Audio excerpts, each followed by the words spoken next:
This is the BG Sports Show presented by Sports Radio America. I'm Bax. And this is Sam. Good Monday morning to you, Sam. How are you, sir? I'm wonderful. Why are you standing? Because I'm in a standing mood. I've lost my mind with the NFL, and I need to stand right now because I've got too much energy, because if I sit down, I'm going to flip a table. You're making me feel uncomfortable. It's only Monday. So? That's you can fine. stand. Our producer's standing. 2/3 majority, Sam. I feel like you should be standing, too. He just rolled out of bed. I don't even know why he's conscious right now. That's a good point, honestly. I'm a little confused because it is bright outside, and it is 7 a.m. Daylight savings time is awesome in the It's morning. a beautiful thing. It's awful in the afternoon. Yeah, well, last night I got home and I was like, oh, it's 5. Wait, it looks like it's about, 2 a.m. I was so confused, honestly. Holy cow. Anyway, a lot of great things, though, to get to on the show today. Connor Christensen will be here on the program a little bit later on with his fitness tip, not his fight corner, his fitness tip, as he does on Mondays. And we've got a lot of NFL action to recap. The Kansas City Royals also winning it in 5 games in the World Series. I definitely called it. What up? I did not, for the record. I called Mets in 6. You called Mets in 6, I'm yeah. still really excited that the Royals won. Yeah, congratulations to the Kansas City franchise. But we'll be getting to all of that a little bit later on in the show, as we mentioned. So we want to take a moment to remind all of you that you can get us right here on sportsradioamerica.com from 11 to 1 p.m. Central Time. You can also get us live on Spreaker.com from 7 to 8 a.m. Central. Also on Periscope as well. Good morning to all of you watching us on Periscope. We've already had hellos from England and Russia. I think somebody from Denver said hello as well, so we won't try to hold that against you, but hello. If you're listening to us on Periscope, let us know where you're from. We'll give you a special shout-out. We'll do the best we can to read your name. Some of you have different characters for your names, though, so I'm not sure who you are. Irina and Zara, wherever you guys are from, good morning. Nice to see you, ladies. I don't know who the rest of you are. Anyway, so Periscope is a great way to interact with the show. You can also get us up on Twitter as well, though, at BG Sports Show. I'm at Baxter Colburn. Sam is Samuel_Wallace2. And our producer is Twitterless Danny, because our producer just decides to stick it to the man and not get a Twitter. But it's fine. One day we'll create him a Twitter and post shirtless pictures of him, and the women I have some of those. I'm sure you do. And the women will come flocking just to see I have more than one producer of those. Danny. I think I have one, too, somewhere. Yeah, that's all right. It's a crazy week. Anyway. All right. Well, Sam, I actually want to take a quick moment for all of you, the listeners. Those of you that have been listening the last week of the show have heard Sam's name mentioned quite a lot. And some of you might be asking, well, where's Grant been? Well, as of last week, Grant actually is no longer a part of the show, hence the name change from the Bax and Grant Sports Show to the BG Sports Show. Grant had a lot of outside life things come up, as has been mentioned on the show before, and decided to step away from the show completely. So Sam has volunteered to step in his place to finish out the remainder of the semester, and we'll do the 5 days a week now, Monday through Friday. So if you only wanted to hear Sam Monday, Wednesday, Friday, well, tough. Now you've got to hear him Tuesday and Thursday also. So special thanks, though, to Grant for all of his helping contributions to the show and helping us grow it over the last year. Grant, you will be missed. We love you, man, and wish you nothing but the best in your endeavors. So, Sam, it's your turn now to step into the co-host spotlight. It's kind of a scary role. It is a little scary, but you'll be fine. We'll see. You're a good guy. You got this. We'll see what happens. Fair enough. All right, well, Sam, we're going to play a game that I like to call In One Sentence. Oh, man. So we are going to go through every single NFL game that took place in Week 8 and offer one sentence about the game. Okay? That's fair. Fair enough? I guess okay. that's fair. We're not gonna. I won't bother you with the Thursday night game or the Packers game, because we've got a whole other segment dedicated just to the Packers game. So let's start. Throw that segment out the window. Honestly, we'll have a lot to say in that segment. So let's start with Lions and Chiefs in London. Your one sentence about it, sir. Lions and Chiefs in London. Lions season finished, semicolon. Oh. Chiefs continue to roll. Period. Okay. I'd have to say Alex Smith still doesn't know how to play quarterback, Lions terrible, period. There we go. It was nice to see Alex Smith rack off 26 fantasy points? Yeah, and quite a bit of that came on the ground. Yeah, I checked my phone and it was like, you're doing really well. I'm like, why am I doing well? Alex Smith is playing, and I'm like, Alex Smith is doing really well. What is going on? Correct. Okay, Buccaneers, Falcons, Sam. Falcons looking very vulnerable at home. Atlanta is not as good as people thought they were. Period. Period. It's true. Exclamation point. Hashtag done for.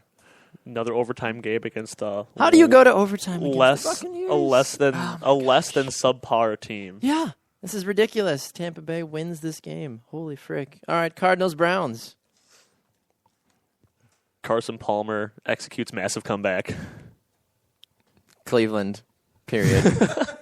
I think that's the best way to put it. That's so true. It's Being down 20-10 at halftime, the Cardinals Oh scored my 24 God. unanswered points. But that's so bad. just the Browns. Yeah, that's exactly what it is. Josh McCown needs to get out of Dodge, and Johnny Mann needs to get in there and cause a ruckus. Yes, he does.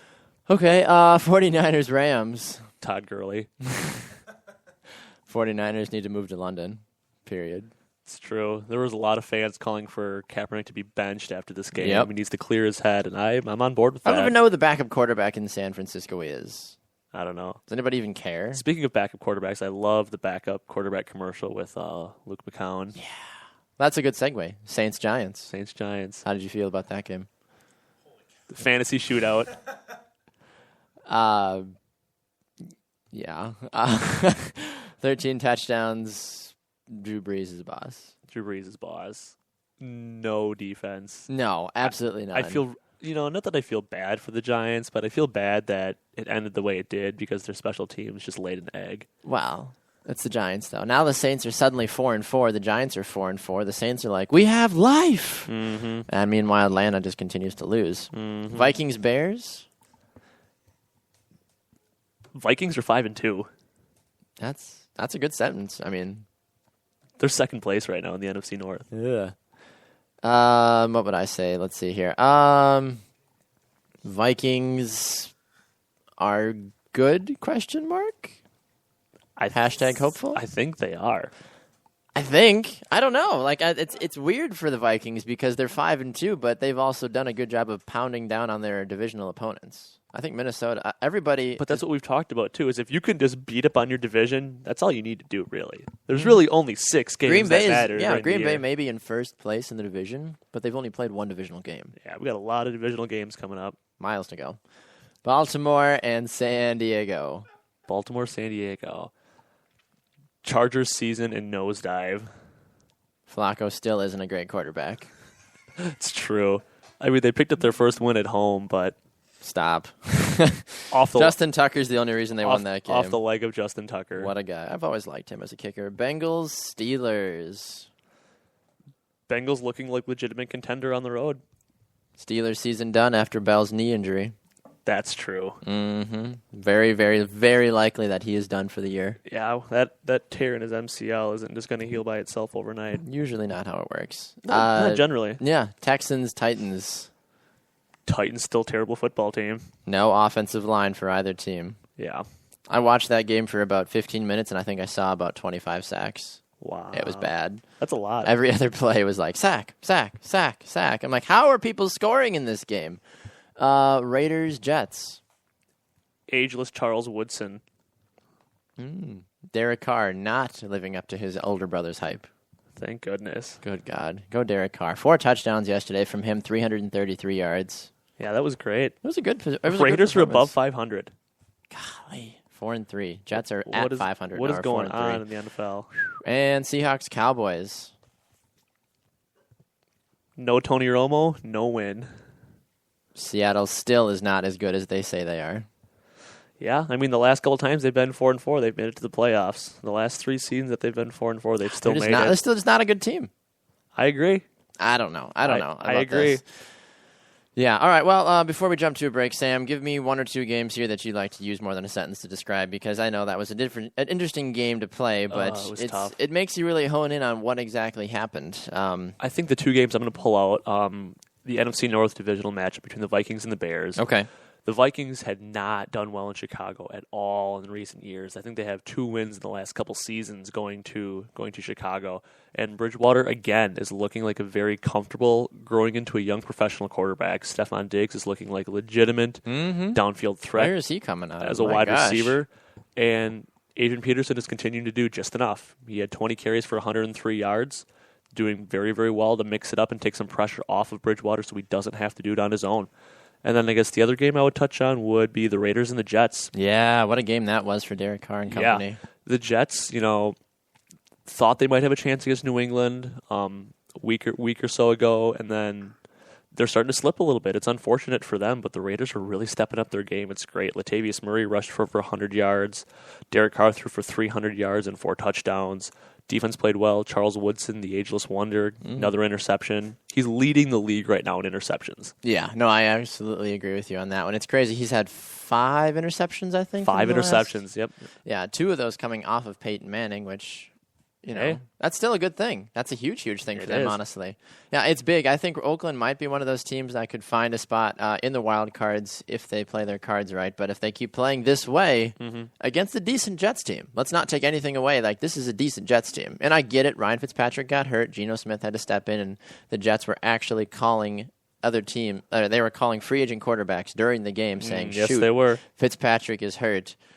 We need a new quarterback. Yeah. I'm surprised Tim Tebow's name didn't get tossed around. He may have. Don't start. Bring him back, Tebow Mania. Don't start. Let's go. I will throw you out of your own studio. Wow, that's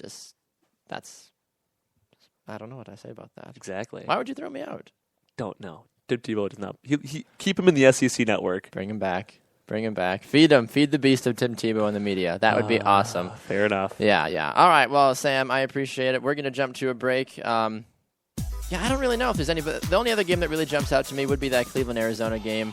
If you're Cleveland, you just need to remember that your season is just over. And Arizona, good for them coming back, but you shouldn't have been down 20-7 to begin with against the Cleveland Browns. But again, you got to know, the Browns are going to score as many points as they're going to score, but you're always going to have time to come back. True. They're Very going true. to find new ways to lose. That's very true. All right, well, we're going to jump to a break. When we come back, Packers and Broncos, the battle of the undefeateds last night on Sunday Night Football. One team emerges as victor, while another team might need to push the reset button on some of the players on their team. We'll find out about that and so much more when we come back. This is the BG Sports Show.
Welcome back to the BG Sports Show, presented by Sports Radio America. I'm Bax. And this is Sam. Okie dokie, Sam. Well, it's about that time of the show.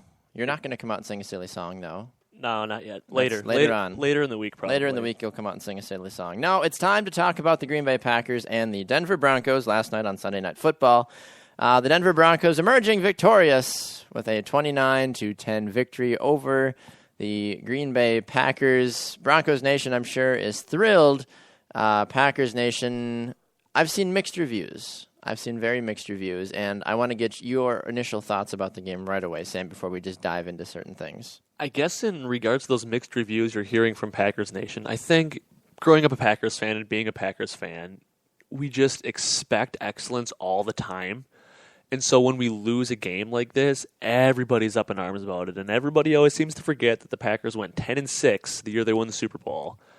That season following, that they went 15-1, and when they actually lost that one game to the Chiefs, everyone was, our season's done. I think there's a lot of people that, I guess it's unfortunate because Packer fans are so used to the Packers playing well and being awesome all the time. That's true. That when Aaron Rodgers only throws for 77 yards, that That's very sad. People are rioting in the streets of Green Bay.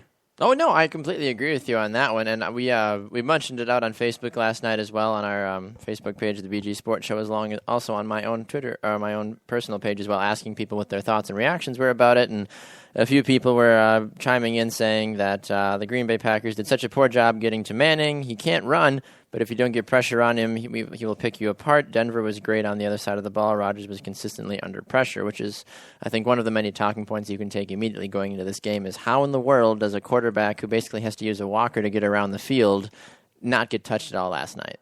The offensive line in Denver looked the best that it's looked all season, and Rodgers was hit or pressured on 63% of his dropbacks, which is the most he's ever been under pressure as far as the season goes. Yeah, it was not a lot. It was not a good performance last night. It seemed like every other time Rodgers stepped back in the pocket, whether he was in shotgun or under center, he was always having somebody in his face, and I think some of that shows the lack of consistency and lack of talent on the outsides from the tackles from Bakhtiari, and I believe that is, who's the other guy on the right side? Because Bakhtiari's on the left side. I can't think of Bulaga. the guy. And Bulaga on the right side. Bulaga's better than Bakhtiari. Correct. But Bakhtiari was matched up against DeMarcus Ware all night, and he was getting a lesson in how not to block. Yeah, basically. He was. And the thing is the Packers the Packers know. They went in knowing how good Denver's defense was.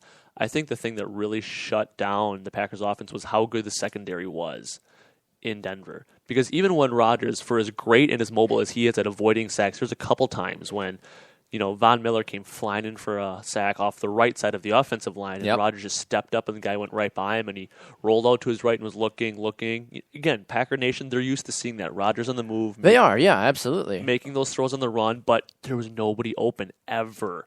And that was one of the things that the commentators kept mentioning last night. They're like, if this is literally any other quarterback in the league, he's been sacked 10 times now. Yeah. And I think this was like in the third quarter that they mentioned. They're like, there's no other quarterback that is as good as Aaron Rodgers as getting up in the pocket, evading those sacks, keeping the play going, regardless if he had receivers open last night. But it just goes to show you that, if it wasn't for the mobility of Aaron Rodgers to step up out of the pocket, this game could have been a lot worse than it was. Yes, no, I absolutely agree with you on that one. But let's not sugarcoat it. This game was a bad game overall for Green Bay. And to be fair, this game is something that folks at home were watching, and I get it. Some folks are saying, you know what?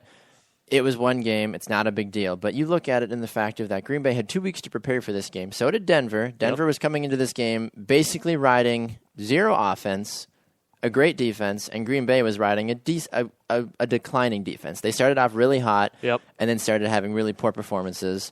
Did you hear that the Packers have like the 22nd ranked passing offense in the NFL? Yeah, the fact that Aaron Rodgers, last year's MVP, as part of the 26th ranked passing offense is another cause for concern, and we've seen his play decrease the last 4 games. Yeah. He has not looked good the last 3 or 4 games, and I've come under some heat on different places. Folks are saying, how can you say that about Aaron Rodgers? Well, I'm not saying it because I don't like him. The numbers don't I'm saying lie. it because I'm looking at his stats and watching the game saying, this is not Aaron Rodgers. This is not MVP Aaron Rodgers.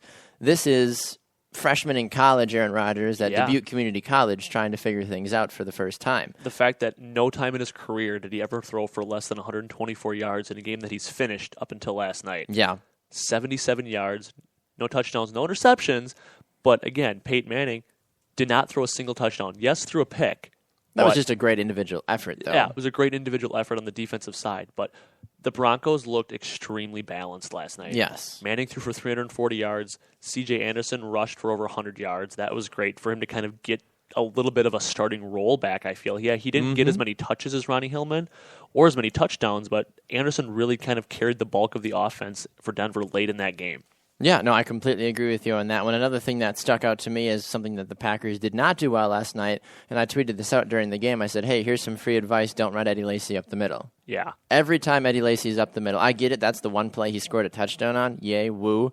It was 2 yards, and I think he had to run over a safety to get to the end zone, so I'm not even going to give him that much credit. He fumbled the ball in the end zone, which they got back, whatever. But Eddie Lacy, yes, I get it. He's a bigger power running back. He's going to be able to run through guys, but surprisingly, he's very elusive on the edge. If you get him to the edge, he's going to make a play. And the Packers' offensive line is talented enough. I've seen them time and time again pull a guard, swing him around, and get out ahead of the play on those, kick-out plays. And they have the mobility and the athleticism on their offensive line to do that.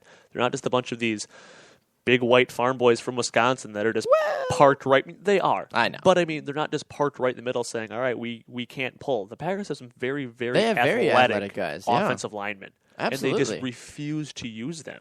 Which blows my mind because you have Eddie Lacy. You spent all this time getting him in the draft. Green Bay's running problems were suddenly solved because we drafted Eddie Lacy. And now I feel like since they've had him this season, they just haven't used him. Eddie Lacy's not even over 300 rushing yards on the year yet. And we're through, what, week 8? Yes. Yeah. Yeah, that's definitely a cause for concern. Could some of it be the new system of play calling this year under Tom Clemens? That is a big possibility of it. That is a big possibility. Mike McCarthy had the opportunity or the option. He had called plays for 9 years, and now he doesn't anymore. And how much of this, I wonder, going forward, is Mike McCarthy sitting in his office, maybe calling in Mark Murphy and Ted Thompson and saying, look what's happened especially the last 4 games of the season. We're sure we've won / now lost one game. Yep. And look how terrible Rodgers is playing. That relationship between Rodgers and Mike McCarthy is something no other coaching quarterback had in the league the last few years. Yeah. And look how great they did. Yeah, there were times when Rodgers would just call his own play at the line.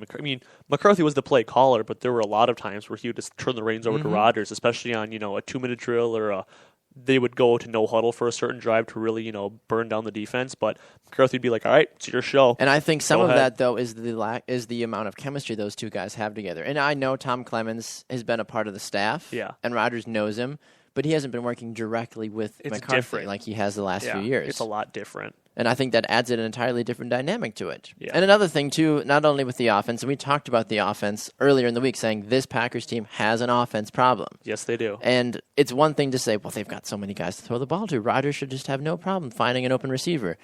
The fact that Jordy Nelson is not on the field, number one, the lack of experience on the field kills Green Bay. Yes, it does. James Jones wasn't existent last night. 1 catch off of 2 targets for 2 yards. That is Devontae Adams, horrible. Great to have him back. Also, 1 catch on 2 targets, useless. 8 yards. Absolutely useless. Richard Rodgers looked like a rookie tight end out there last night. Couldn't block, couldn't make the catches that he needed.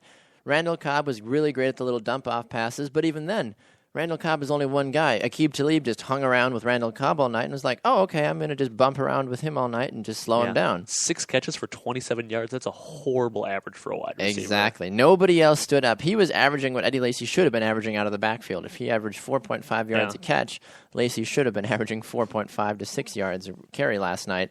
It just was not a good overall performance from the passing offense. And the fact, as you mentioned earlier, Sam, if Aaron Rodgers can't even break 100 yards, that right there sets you up for defeat, especially when, number one, your defense can't step up and not only tackle or play defense and coverage at all. Exactly. And that's something that I've ratted on the Packers on for a long time, is saying their secondary is one of the worst I've ever seen in the NFL. It seems they're so boom or bust.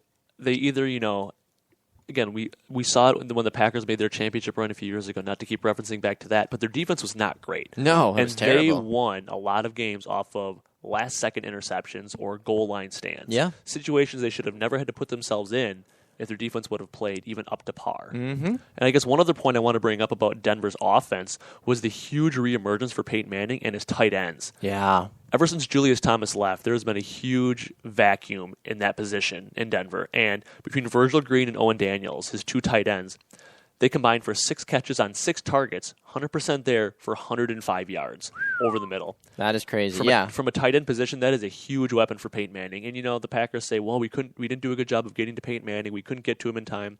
The Packers brought quite a bit of pass rush, but it was the fact that he was able to dump it over the middle 6 different times to his tight ends before the pressure got in his face for over 100 yards. That really kept the chains moving. Absolutely, yeah. There were multiple times last night, and that was the first thing I was thinking of going into this game. I was like, all right, if Green Bay can even just get Clay, or it doesn't even have to be Clay Matthews, just anybody that can consistently get in Manning's face and even bump him a little bit post-throw, then everything will be just fine. However, it was the fact that Manning looked like the old Peyton Manning. Yeah. The old Peyton Manning, which was such an elite, quick throw, quick release, hit that, came up off of his back foot, boom, ball was out, beautiful throwing all night. And he looked like an elite Peyton Manning. You saw the deep balls that he was throwing last night. As one of the first balls that he just whipped off down the sidelines, I was like, woo! I was like, there's that arm still with Peyton Manning. No kidding. He looked really good last night. Yeah, and Demaryius Thomas was probably the happiest guy out there to see the reemergence of Peyton Manning. Yeah. I know as far as a top-tier wide receiver in the NFL, he has been struggling as late. He still didn't find the end zone. I mean, nobody on Denver's wide receivers found the end zone. No. They came close. The fact that he's able to chew up 168 yards on receiving, and actually Demaryius Thomas twice was tackled at the 5-yard line or closer to the goal line. Yeah. That could. I'm sure some fantasy owners last night were like, please, please, please. Yeah. But either way. One of those things where, again, he had 168 yards receiving, but he also could have had 2 touchdowns to go along with that. Yes. Yep. Absolutely. One other thing I want to make mention of, am I the only one that was not surprised by this performance last night from Peyton Manning? Because Green Bay, and some folks will say, well, Green Bay, whatever. Green Bay has a notorious history of going up against teams that are either having their star players struggling or certain positions struggling as a whole, and then that team or that player going off. Yep, I tweeted that out last night during the game. I don't know if you had saw that or not, but I said, hey, if your star quarterback is kind of in a rut, just have him play Green Bay. Exactly. I knew it as soon as going into the game. As soon as that opening drive from Manning, happened, I was like, you know what? This is going to be a really long game. It is. I just knew that. I just had a feeling as soon as I saw Manning, I'm like, you know what? Manning struggled all season long. He's playing against a good, quote-unquote, Packers defense. And then he just completely destroyed them last night. Yeah. Completely. The announcers brought up a good point last night, too. They said there's no excuse. This is before the game. They said Denver has no excuse tonight for not performing well on offense. They've had 2 weeks to prepare. It's at home, in primetime, under the lights. It's a beautiful night in Denver. It was like 65 degrees at kickoff.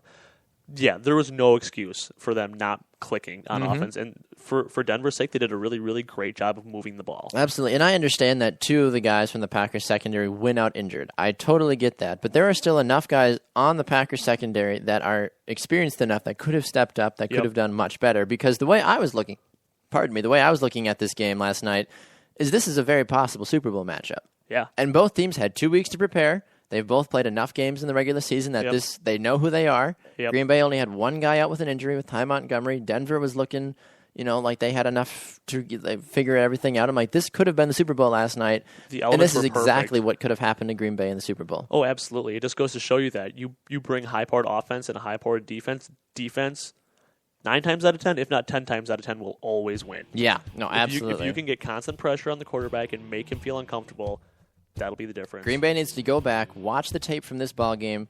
Number one, Aaron Rodgers, I'm sure, is going to tear himself apart with how poorly he played. But then the defense needs to say, all right, I know we don't have Von Miller. I know we don't have DeMarcus Ware. How can we figure out, though, what they did? 500 yards of offense. Exactly. And that is something that the Green Bay defense needs to figure out and emulate with what the Denver defense did last night. All right. Exactly. We got it all off our chest, Sam. All we're going to go to a break. When we come back, we're going to go visit the ER and see just how many players got hurt over the last week. We'll be right back. This is the BG Sports Show.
Welcome back to the BG Sports Show presented by Sports Radio America. I'm Bax. And this is Sam. All right, Sam, time to check ourselves into the ER to visit some of the stars around the NFL that got hurt. It seemed like it was the thing to do. Everybody called each other, said, hey, I'm going to get hurt this week. You should get hurt so we can screw everybody's fantasy teams. All the cool kids are doing it. Honestly, I mean, oh my gosh. If this was just the roster of players that you just were healthy, if you had all these guys on your team, you'd be thrilled. Oh, yeah.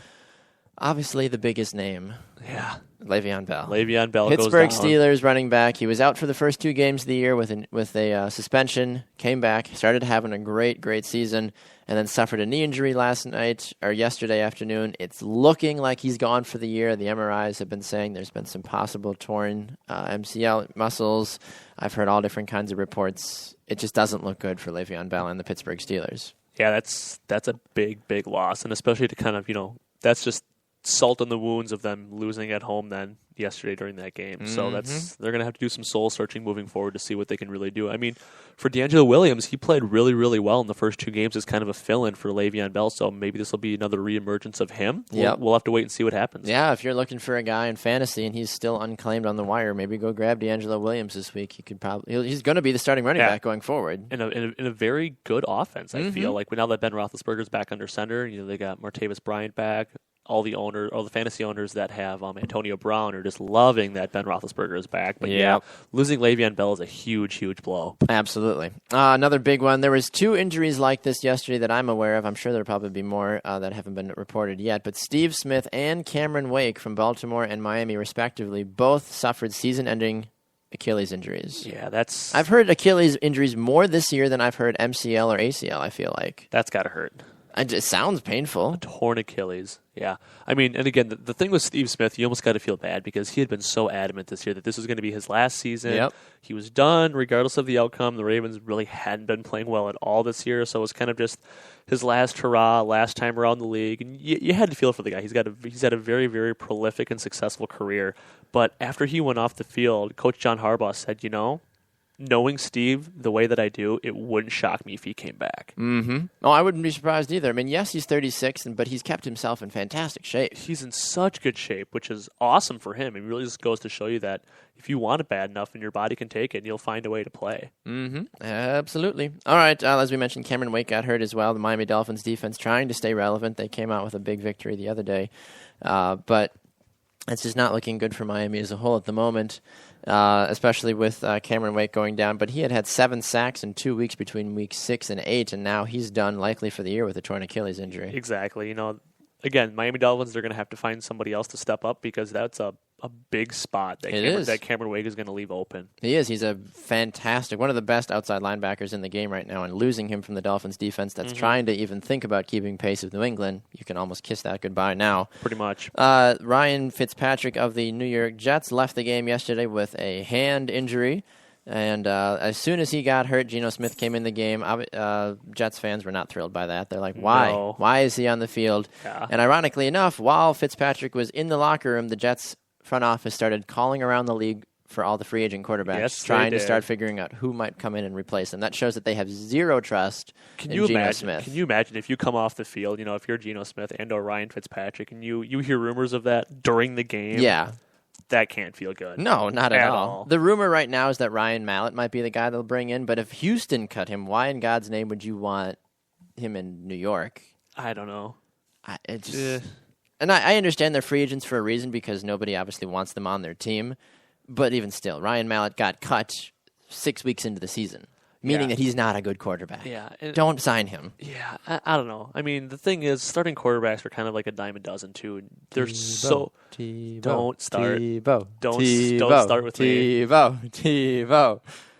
No. Bring him back. We'll see. Bring him back to the Jets. What do you have to lose if you're the Jets? Geno Smith or Tim Tebow? I suppose that's true. You really don't have much to lose at this point. Maybe Christian Ponder's looking for a job. There we go. No, I think he's out in Oakland. Yeah. What's Matt Flynn doing? I think he's on his couch counting his millions from when he made Oakland look stupid by giving him $10 million, or Seattle. Yeah. Or any other NFL team he's ever been a part of. Yeah, that's true. Hey, can I just say for a second a quick shout out to Scotty Tolzien getting those last 2 snaps of the game last night for Green Bay? No. Yeah, why No, not? because Alonzo Harris did all the dirty work. That's fine. Scotty still had to hand the ball to him. I'm proud of Scott. I was great. like, way to go, Scott. Way to step That's up. about all he did in Wisconsin. That's Just true. Hand the ball off to stud running backs. And look how well he did. I know. He made it to the NFL. He must have He done something did. right. All right, 2 other notable injuries that took place as we're visiting the NFL ER right now. Matt Forte of the Chicago Bears walked into the locker room under his own power, but it is being ruled that he has a significant knee injury. And if you're Chicago, let's be honest about that one. He's the only source of offense that you really have in Chicago. Alshon Jeffrey is coming back from injury, which is great, but without Matt Forte, there's really no other things in Chicago that are positive, and their season's pretty much over anyway. Yeah, I mean, again, they lost at home to the Vikings. Shout out to the Vikings for being able to walk into Chicago and beat them the way that they did. But with Matt Forte, I think they flew, actually. But with Matt Forte averaging more than 24 touches a game, he's such a dynamic part of that offense. He's kind of like what Jamal Charles was for the Kansas City Chiefs, being such a dual threat of passing through the air, running on the ground. Well, Matt Forte, I think, is the poor man's Jamal Charles. Yeah, that's true. That's true. You can look at it from a few different perspectives, and those guys are very comparable. But as far as what they mean to their offense, yes, they're both vital parts of their offense. Then the last one, you can say it's a notable name just because he dated a Kardashian, but aside from that, his NFL career has been pretty garbage. Reggie Bush of the San Francisco 49ers. Yeah, he suffered a injury yesterday as well.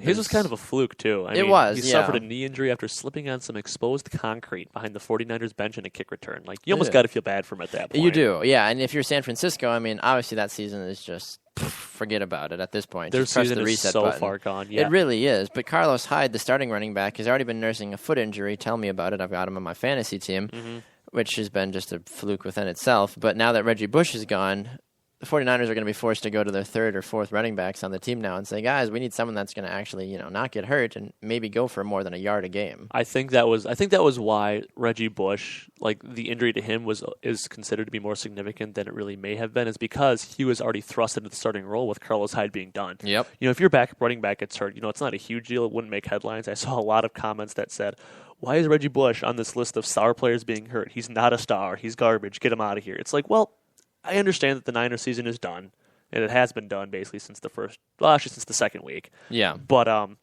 the fact that he had already been in the starting role now for this game, and now they're really struggling at starting running back. Yep. Some of the official diagnoses. I don't know. The things that are wrong with the people. It looks like Le'Veon Bell's official injury is a badly torn MCL, along with some other damage as well. They do expect him to be out for the season, according to Ian Rappaport. Mike Garafolo has confirmed that the Bears said that it's not an ACL injury for Forte. They believe it'll be an MCL injury. Other than that, Ricardo Lockett also suffered a severe concussion yesterday. I would hope so. Did you see him? He was knocked unconscious. He was just laying on the field after he got hit, and he just didn't move. So, well, not that I hope that he concussion, but like looking at what happened to him, if he just popped up after that and was like, "Yeah, I'm good," I'd be like, "Yeah, whatever." Jordy Nelson would have gotten up. What happened to you? Oh yeah, no, it was. That's a spooky scene. You never want to see a guy crumple like that and then not move. No. So I'm glad he's doing okay so far. Yep, absolutely. Some of the other ones, it sounds like it's a torn ACL for Reggie Bush, according to Mike Garafolo. Torn Achilles for Steve Smith, as we mentioned. Aside from that, there really aren't any other massive injuries that took place yesterday. Yeah. So, and then it's officially ruled as a left thumb for Ryan Fitzpatrick. It's almost unfortunate. Torn ACL, MCL, Achilles, left thumb. Yeah. Come on, Fitzpatrick. He's a right-handed quarterback. He doesn't need his left thumb. Get back in the game. Be a frickin' man and tape it up and call it a day. No kidding. That's what I'd have to say. True. Tim Tebow wouldn't bitch about that. That's true. He wouldn't. That's just my opinion. Anyway, all right, we're going to go to a break. When we come back, we're going to talk about the Kansas City Royals and their Game 5 victory to claim the World Series champions. And then Connor Christensen will be here in the studio to wrap up this show with us. Don't go anywhere. This is the BG Sports Show.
Welcome back to the BG Sports Show presented by Sports Radio America. I'm Bax. And this is Sam. Quick reminder, if you want to get at us on Twitter, get us up at BG Sports Show on Twitter or at Baxter Colburn or at Samuel_Wallace2. It's true. No, our producers just, no. Hashtag Twitterless Danny Hashtag Hoffenstein. Twitterless DH, Jerry the Hoff, I don't even know what to call him. Connor's got a Twitter, but he doesn't check it. It's true. Yeah. That's all right. Why do we even tell people to get Twitters on our show? It just is useless. They don't listen to us. You and I use them, but that's Yeah. about it. Yeah. It's very helpful. Helps grow the show, grows your presence on social media. Does something. Right? My gosh. Anyway, yeah, Connor's checking his Twitter right now, like, oh, what's going on in Twitter? For the first time in like a month. Seriously. Oh, Ronda Rousey followed him? Wow. She wanted to take him on a date? He didn't check his Twitter in enough time. Bummer. Guess he can't go. you know how upset Connor would be? He would literally just... He would walk out of the studio right now. He would. He'd probably cry. I think that's what he's doing over there in the corner right now. He would kill our producer, apparently, is what he's saying. All right. Well, so Kansas City... Yeah. Winning it in 5 games. It took them to 12 innings last night, but they won the series by a score of 4-1. So congratulations to the Kansas City Royals. They beat the New York Mets 7-2 last night in 12 innings. Yeah, the score really doesn't belie a long, drawn-out game. But no, I'll be honest. You and I were both talking about this off the air. We both stayed up until the 11th inning, just doing everything in our power to follow. And I was like, somebody's score. And I'm like, all right, going to 12. I'll go to bed. I'm sure it'll be just a 1-run winning game. And then they dropped. I'll admit, 5. As the Packer-Bronco game was starting to wind down, I'm like, well, this game's over. I'll flip on Fox and catch the end of the game. And I saw Kansas City tie it in the 9th, down 2-0, being able to rally, score 2 to tie it. And that was the Royals' 7th game this postseason that they've come behind by 2 runs or more. My goodness. To win 7 games. Just that mentality that the whole organization has is awesome to watch. But it really is. But they also had opportunities to put this game out of reach if you're the Mets. They had an opportunity. They had bases loaded in the 6th inning and only got 1 run out of that, which is terrible. If you have nobody out and all the bases loaded, that's a perfect opportunity to even grab 2 or 3 runs. And had they done that, this would have been an entirely different game. We're probably talking about Game 6 back in Kansas City. Yeah, and that's just a tribute to how good both of these teams are, that they can find themselves in jams like that and still get out of it. I mean, because we're watching, again, the best 2 teams in baseball right now. Yeah. And how, another team in that situation would just start hemorrhaging points like nobody's business. Runs. Wow. Hemorrhaging runs like nobody's business. It's a point. It's a run. Yeah. It only counts as 1. But Whatever. But yeah, it was awesome to see the Royals, like you said, just open up on them in the 12th inning. It really was. They just kind of, when the floodgates came open, that was pretty much it. So yeah, I know, and I think it was at that point too that I think Kansas City was like, you know what, enough of this crap. We've already up 3-1 like hell. If we are going to go to a 6th game, let's end this now, and they did. Yeah, exactly. Yeah, so Kansas City, they will claim probably, I don't even remember the last time. I don't think, has Kansas City ever won? Yeah. They have? I forget the last time I that forgot they the have year. won. It's been a while. I know when the World Series started, they said whoever wins will end a very, very long drought. Right. That's a long right. drought for their organization. So has it been 20? Oh, gosh. I think it was the 80s. Yeah, I think it's like 25 or 26 years, maybe longer than that. But I do feel kind of bad, though, and I shouldn't say I feel bad. I mean, hey, they won the World Series, but I always think it would be kind of awkward to win it on the road, especially when you're so far from home. That was it's really like, weird. You're the only people. I mean, yeah, there's Royals fans that were over there at Citi Field in New York, but at the same time, it's like... Yeah. It's one of those things where you win and you're like, woo! Now let's go home so we can actually celebrate yeah, exactly. kind of a thing. If you're the Mets fan, I know, I feel like you'd win and then you'd just be like booze coming down and you'd be like, oh, this doesn't feel like we won. Yeah, that's why I almost just wanted, the Mets to win this one. Game 6. Send it back to Kansas City. Let them win at home in front of their home crowd at Kauffman Stadium. Exactly. Kauffman Stadium is awesome. That's what I've seen and heard. I've heard a lot of great things about the stadium. People seem to really be enjoying it. Well, the big story I feel like for both of these teams, though, was the pitching. Yeah. Both teams came out with just incredible bullpens. The starting rotation was pretty dominant as well, but Kansas City's bullpen is the reason that this ended up the way it did. It did, and it's one of those things where I know the Mets general manager said he's going to be kicking himself for a while about letting Harvey pitch into the 8th inning, or actually letting him pitch into the 9th inning and giving up a run, and then he actually gave up. Well, he gave up a run, and then when the closer came in, the closer inherited a base runner, which is always unfortunate if you're a closer because the guy on base, you're not responsible for putting him there, but you're responsible for what happens to him after that. So that's kind of the difference between the earned run and the unearned run. But the closer had, blown that 2-1 lead that he inherited, and then it just kind of spiraled out of control from there. And the Mets general manager said, I wanted Harvey to pitch the complete game just for him. He's like, I kind of let I ignored my gut reaction. He's like, I kind of let my heart get in the way of my gut. And he's like, and I'll be second guessing this for a while. He said, I should have just pulled the trigger on him or pulled the plug on him earlier and just put in our bullpen. He goes, but I just wanted it for him. I wanted him to be able to pitch the whole game. And that's hard, though. I mean, yeah, I get it. You're having a good game. It's, you've only allowed one run up until the 9th inning. And, you're thinking, oh, this is going to be a great game. We're going to win it. We're going to move on. Everything's going to be good. But there's got to be a point as a manager where you're saying, all right, let's get the guys in that are being paid millions of dollars to do this specific job, not a guy that's been pitching for 7-8 innings now and his arm is obviously tired. And again, you never know where that breaking point is for some pitchers. I mean, some pitchers can just roll for 5, 6, 7, 8 innings, and their breaking point comes very suddenly. Yeah. Thankfully for some pitchers, it's like, oh, they're starting to lose some velocity on their pitch. They're, they let a couple base runners on.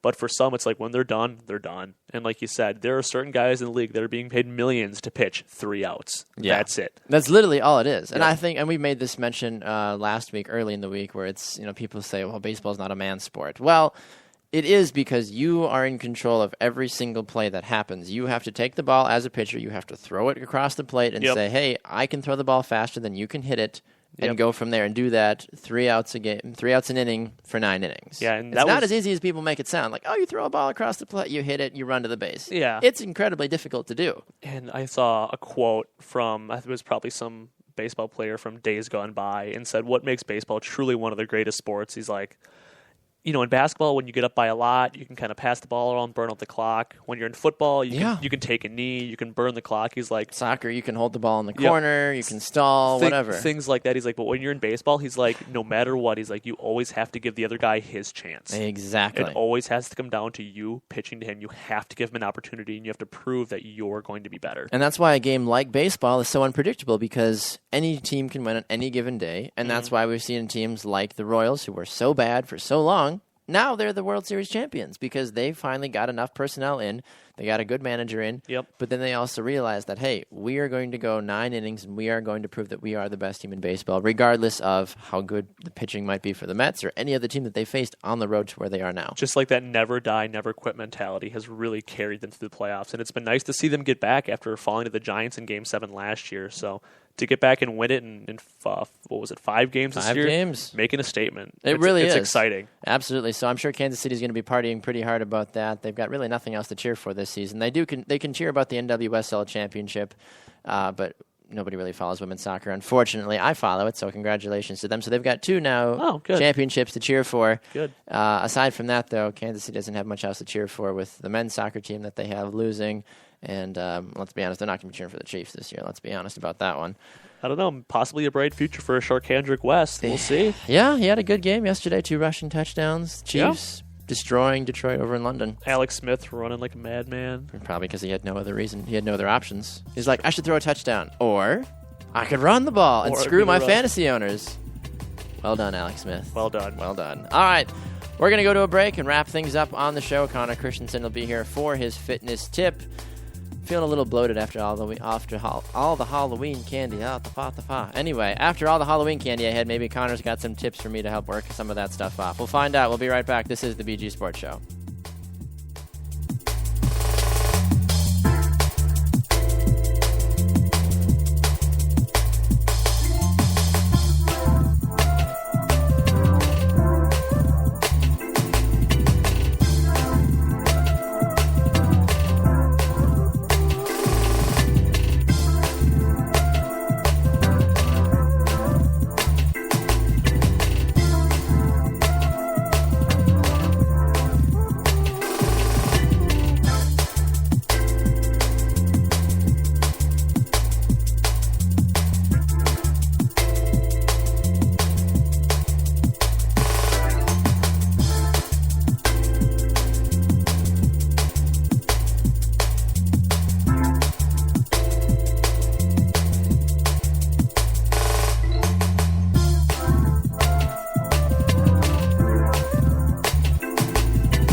Welcome back to the BG Sports Show presented by Sports Radio America. I'm Bax. And this is Sam. Yes, it is. You're darn right it's Sam. Well done. Why did you celebrate like you forgot like that was your name or what? I get to stay for the last segment. I know. Finally. Sam never gets to stay. For those of you that are listening, like, wait, why is Sam on the last segment? If anybody ever really notices that segment 5 rolls around and I'm gone. Well, I always say Sam is gone. He had to go to class. And yeah, what do you talk about? Usually do you soccer. talk about me behind my back? Usually I talk about soccer. That's fair. Yeah, because there was a time last week when I was like, so baseball, let's figure this out. But no, I usually talk about soccer because I need to talk about something. The Packers or soccer. Let's not talk about the Packers anymore today. No, absolutely not. We could talk about the Vikings, but that would defeat the purpose of having Connor Christensen in studio because we don't want to give the Vikings too much positive airtime because we'll probably jinx them.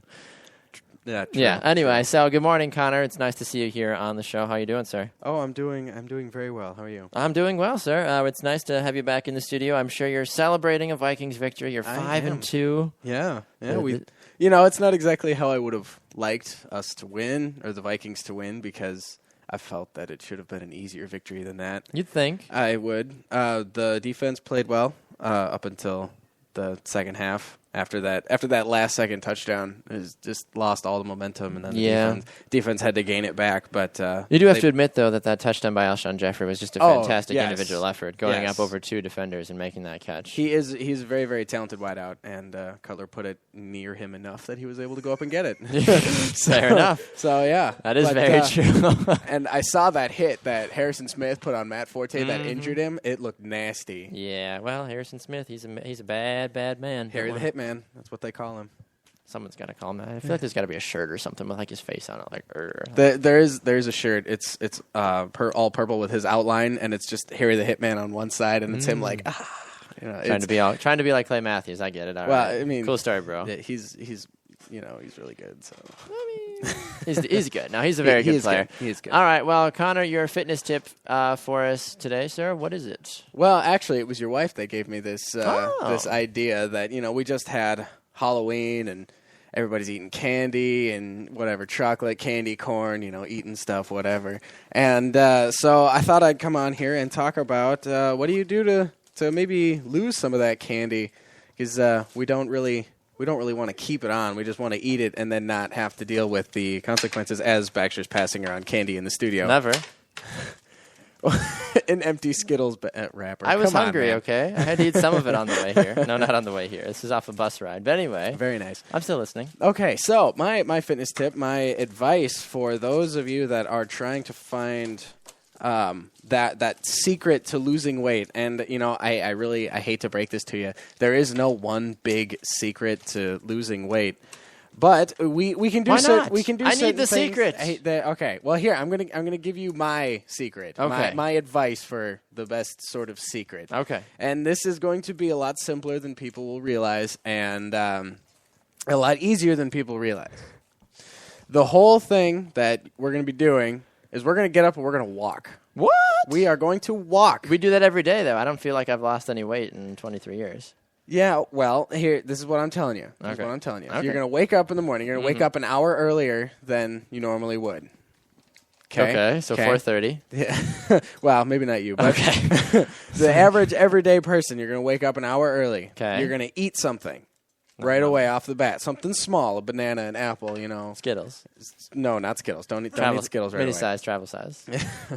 So you're going to eat something healthy. Okay. Eat something healthy right away when you wake up. Something small, though, not something super huge, not a really, really big breakfast or anything like that. Just something small just to wake up your metabolism. Sure. And then you're going to go walk for 30 minutes out, 30 minutes back. Just walk out the front door and just walk straight, and just wherever you end up, and then turn around, or what? Pretty much. Okay. Just as long as you make it back home. Fair enough. I mean, you can do other things. You can go run. You can go do all of these other things. That's great cardiovascular work. And and it's great fat burning work. However, this is tailored to the average person, and the average person, I'm always going to start with walking rather than running, because you don't know anything about how their knees are, how anything anything even if like that. Even the athletes, like I'm athletic, Sam's athletic, you're athletic. I mean, could you get off the couch and just go run 5 miles? Yeah. Okay. I mean, 5 miles might kill me a little bit, because 5 miles is a little bit more than I'd be used to right now. Fair enough. I wouldn't start out with 5 miles because I would hate myself afterwards. But it's a lot easier to just go out and walk. And by waking up and starting that metabolism and then going out and walking, you are allowing your body to burn more calories than you're gaining in a day. That's true. So that's the whole reason that's the whole way you try to lose weight is by taking in less calories than your body is expending. Right. That makes sense. So for the average everyday person, I'm going to say adding an hour of walking is going to be very, very good for you. What about all the walking a person does during the day just as a whole? Well, you are assuming that everybody walks a lot during the day, Well, which is not the case. That is true. The majority of people out there, they wake up, they drive to work, and then they sit in their jobs. Sometimes people have jobs that allow them to be active. Yeah, but I dribble a soccer ball around my office. Yeah, and that's a great thing that you can do as someone who sits at a desk all day to keep active is by getting up and doing those random little spurts as long as your job will allow you to do that. Oh, sure. But they don't know won't hurt them.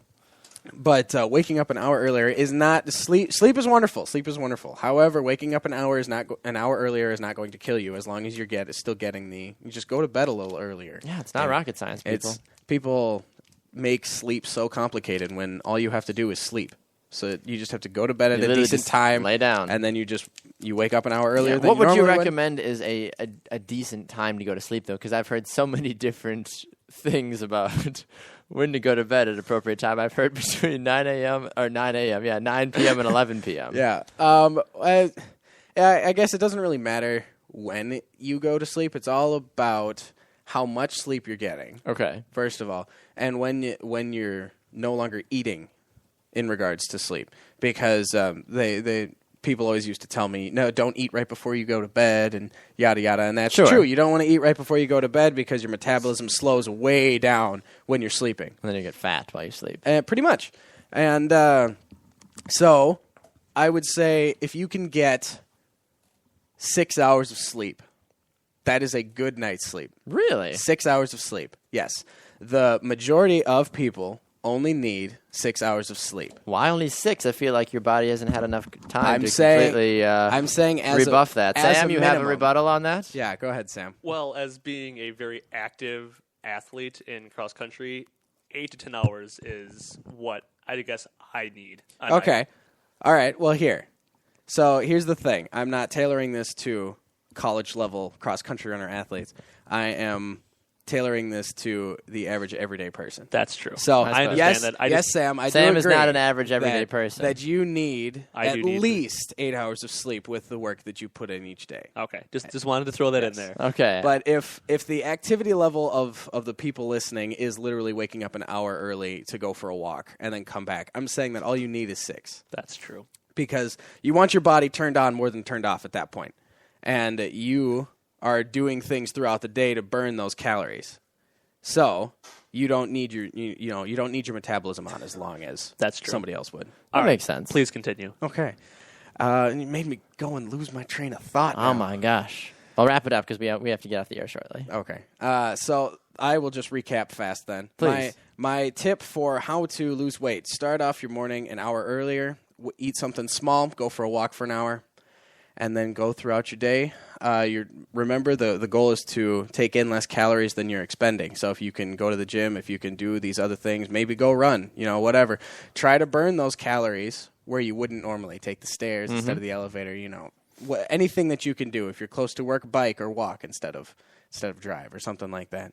Okay. Just the little things that you could put in there to burn those extra calories off. All right. Well, Connor, always a pleasure, sir. Thank you for stopping by. And we will chat with you again on Thursday, sir, for your Fight Corner. Look forward to it. All righty. All right. Well, Sam, it's been a fun show. Wouldn't you say so, sir? It's been great. I'm glad I got to stay through the whole time. I know. It's like a rare thing. I'm like, whoa. So how do we finish? How do you close this thing out? I usually just walk away. You do, and I've left fumbling things around trying to figure out what's going on. As long as I don't butt fumble, that's usually what happens, No, usually how we wrap it up is we say we thank everybody for listening and tell them where they can find us again, which is from 7 to 8 a.m. Central, right here, live on Spreaker.com and on Periscope. Okay. Thanks to everybody that watched on Periscope. You always thank the viewers.